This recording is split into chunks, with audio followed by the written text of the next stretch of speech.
200 g de chocolat noir, 100 g de farine, 150 g de sucre, 150 g de beurre, 4 œufs entiers, une cuillère à soupe de vanille liquide ou alors un sachet de sucre vanillé, une pincée de sel de mer les amis, sel de mer ou fleur de sel. Et il va vous falloir également donc un demi-sachet de levure chimique. Alors très simple, j'emmène le chocolat et le beurre à fondre au micro-ondes. Vous pouvez faire cette étape donc au bain-marie. J'emmène ça environ 45 secondes, donc il faudra surveiller. Alors le chocolat et le beurre ont fondu. On met tout de suite le sel de mer, sinon on va l'oublier. Je me connais Rabinou, je te connais Rabinou. Donc là on a mis le sel de mer. Donc pourquoi le sel de mer? Parce qu'en fait j'ai envie de retrouver des petits morceaux, des petits cristaux de sel lors de la dégustation les amis. Voilà pourquoi. Essayez de mettre plus du sel de mer en, comment dire, pas trop fin, moyen comme j'avais, pour avoir vraiment ce petit croquant. Donc là, pendant que c'est encore chaud, on va verser donc le sucre. Alors regardez, j'ai des morceaux comme ça de sucre, c'est pas grave, ça va fondre dans le chocolat. Et là, on va mélanger pour faire fondre justement ce sucre. Il va fondre assez rapidement, mais là, on va le mélanger. Allez, on y ajoute la vanille liquide. Et les œufs les amis, hop là. Et là on fouette. Donc c'est une recette qui est vraiment super facile, c'est un gâteau au chocolat qui est très très goûteux les amis. Quand vous allez réaliser cette recette les amis, vous serez dans la mouise. Parce que là, vos enfants, vos amis, vos collègues, les gens que vous connaissez autour de vous vont souvent vous réclamer donc ce gâteau. Alors sachez que sur ma chaîne il y a pas mal de recettes de gâteaux au chocolat. Donc j'essaie toujours de vous proposer des variantes. Et là, franchement, ce gâteau, il vaut le détour. Allez, je récupère la farine. Hop là. Et donc la levure chimique. Et je viens donc tamiser ces deux éléments. Alors s'il reste des grumeaux comme ça, vous venez ici les écraser hein, les amis. Hein. On veut tout récupérer. Là, c'est Opération Rabinou, le Radinou. On se calme, on se calme. On n'est que le matin, on n'est pas encore le soir. C'est le soir que tu pars en cacahuète, c'est pas le matin. Et si un jour je pars en cacahuète le matin et le soir, c'est que là, il va falloir que j'aille voir un médecin. Là. Allez, on mélange comme il faut. Et là, on veut obtenir une pâte bien homogène. Alors, une fois que vous avez fait ça, ici, vous venez récupérer donc un moule. Vous le beurrez une première fois et vous le farinez pour être sûr d'avoir un bon démoulage. Alors je suis sûr que je suis le seul youtubeur en fait qui sort son mètre. C'est un truc de malade. Donc le moule il fait combien de centimètres là? Si je mesure depuis l'intérieur, on est à 24 cm les amis. 24 cm. Allez, je verse toute la pâte à l'intérieur.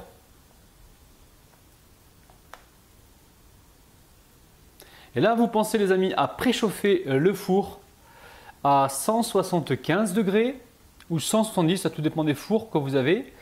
Et on est parti pour une cuisson, je dirais d'environ 20 minutes, 25 minutes, il faudra surveiller. Ou peut-être 30 minutes, je ne sais pas les amis, je vous dirai donc le temps exact juste après la cuisson. Allez, c'est parti.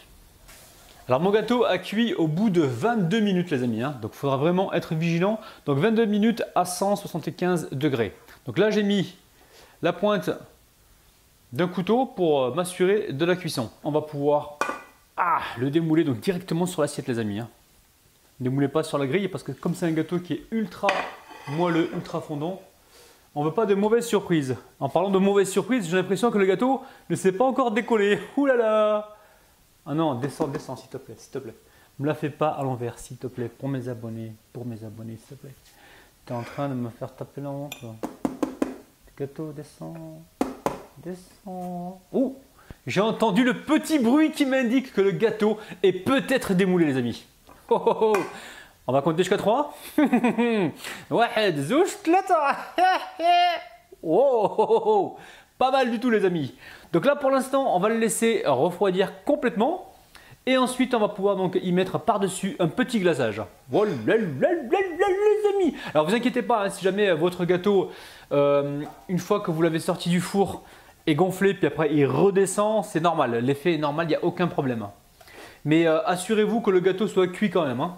Allez, on va laisser refroidir pour l'instant. Pour réaliser le glaçage, très simple, il va nous falloir 150 g de chocolat noir et 100 g de crème liquide entière. Vous mettez la crème liquide donc à chauffer, bien chaude, pour qu'elle puisse donc faire fondre notre chocolat.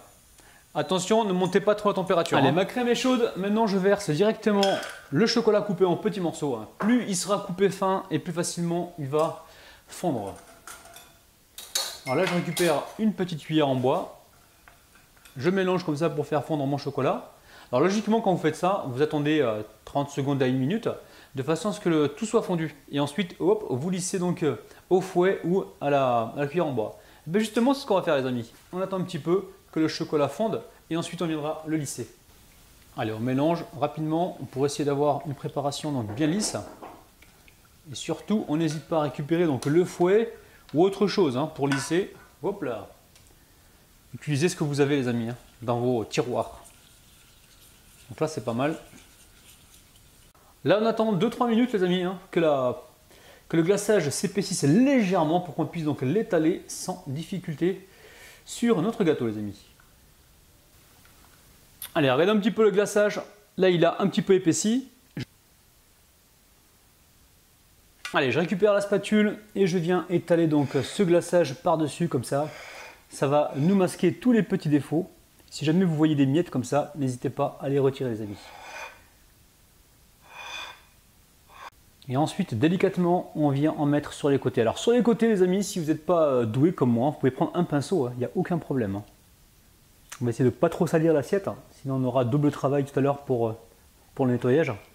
Et là, on va pousser un petit peu le glaçage comme ça, hop là, pour en avoir suffisamment pour pouvoir donc coller nos amandes concassées.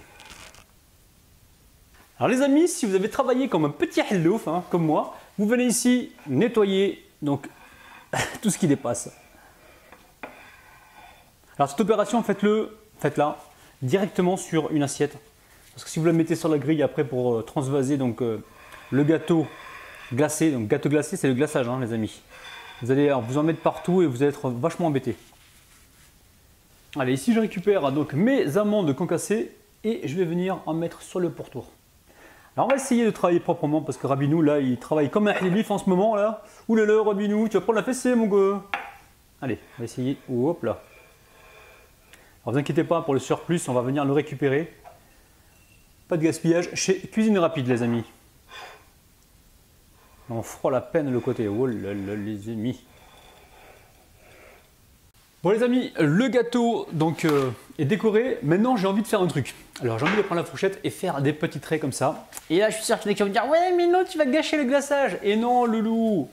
Une fois que tu as fait ta déco, tu fais comme tu veux. Donc là je récupère ma fourchette. Donc là j'essaie de pas trop l'attacher avec le chocolat. Et bismillah je vais faire des traits. Hop là, j'essuie aussitôt la fourchette. Et là je continue. Wow, pas trop creusé. Et ensuite on en fait dans le sens. Les amis, regardez-moi un petit peu ce gâteau de compétition, c'est un truc de dingue. Et c'est facile à faire, il faut peu d'ingrédients. Et franchement, vous allez faire des heureux avec ce gâteau. Allez, on passe aux dédicaces. Alors aujourd'hui, comment ne pas dédicacer Sabonnette? Sabonnette, c'est une abonnée qui kiffe le chocolat. Dès que je mets une recette au chocolat, hop, je la vois apparaître. Des fois, elle me laisse 5-6 commentaires dans la même vidéo. C'est un truc de dingue. Donc aujourd'hui, on dédicace Sabonnette, Niki, Lina, Jamila, Orlan, Johanna, Fatima, Souad, Lynn, Katia et Amine, les amis. Bon, les amis, malheureusement, je ne vais pas pouvoir couper ce gâteau ni le déguster. Parce que j'attends des invités qui sont arrivés en France pour 1 mois. Et là, ils viennent aujourd'hui donc chez moi. Et voilà, je ne peux pas leur présenter un gâteau à moitié coupé, voilà. Mais c'est vrai que mes abonnés passent avant tout, j'essaie de faire ça au maximum. Mais là, aujourd'hui, c'est spécial, ils repartent dans quelques jours. Et j'ai vraiment envie de leur montrer le gâteau en entier. Donc je vais essayer de prendre des photos pendant la découpe que je posterai donc sur Instagram. Donc les amis, comme d'habitude, si jamais vous appréciez ma vidéo, si vous aimez mon travail, n'hésitez pas à prendre votre petite pouce bleu, je croyais que j'avais du chocolat ici, là j'étais surpris, pour me mettre un petit pouce en bas de la vidéo les amis, vous avez un bouton j'aime. Si vous n'êtes pas encore abonné, vous avez un petit bouton juste en bas de la vidéo sur votre droite, donc pour vous abonner, venez rejoindre la communauté de gourmands chez Cuisine Rapide qui vous attend les bras grands ouverts.